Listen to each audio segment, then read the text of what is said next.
पाकिस्तान की जेलों में कैद गुस्ताखों को बाहर निकालने की साजिशें मुस्तकिल बेनकाब हो रही है। गुस्ताखों के घर वालों को एक धोखा दिया गया कि उनके बच्चों को हम बाहर निकालेंगे। जाली रिपोर्टें बनाई गई, घर वालों के दस्तखत लिए गए, व्हाट्सएप ग्रुप्स बनाए गए, पैसों और गैंग की कहानी फैलाई गई। उनके घर वालों को झांसा देकर इस्लामाबाद हाई कोर्ट लाया गया। इस सारे गंदे खेल की हकीकत कई सबूतों के साथ पहले भी सामने आ चुकी है। अब दोबारा एक ताज़ा सबूत सामने आया है। ये ऑडियो गौर से सुने। ये है फहीम आरिफ।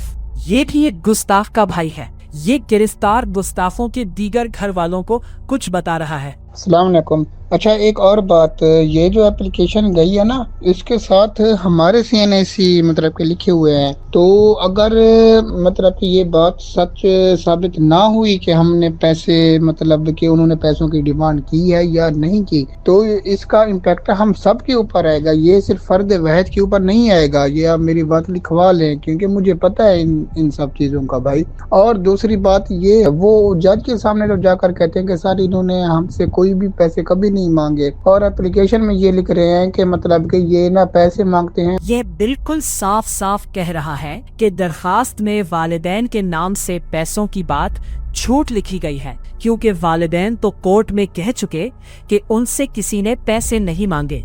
इसलिए अगर कल ये सच सामने आएगा तो झूठी दरखास्त देने पर हम सब फंस जाएंगे जिन्होंने दरखास्त दी ही नहीं। अब आपको समझ आया होगा। अब हम बताते हैं कि ये दरखास्त का चक्कर किसने चलाया। ये है गुस्ताखों के सहूलतकार गैंग का अहम रुकन और वकील उस्मान वराइच। इसकी पिटीशन में ये सारा काम हुआ है। मुल्जिमान के घर वालों को रिहाई का सब्ज बाग दिखाकर इस्तेमाल किया गया। इनके शनाख्ती कार्ड, नाम दस्तखत करके आगे दरखास्तें लगा दी गई।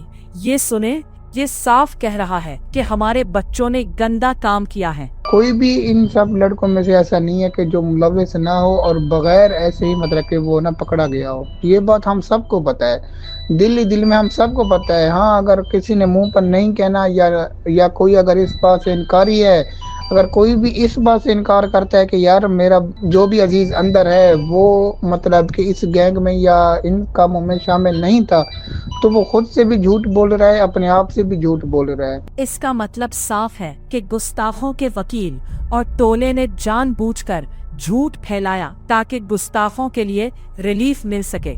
अब आपको समझ आया होगा कि किस तरह गुस्ताखों के घर वालों को ट्रैप करके इस्तेमाल किया गया।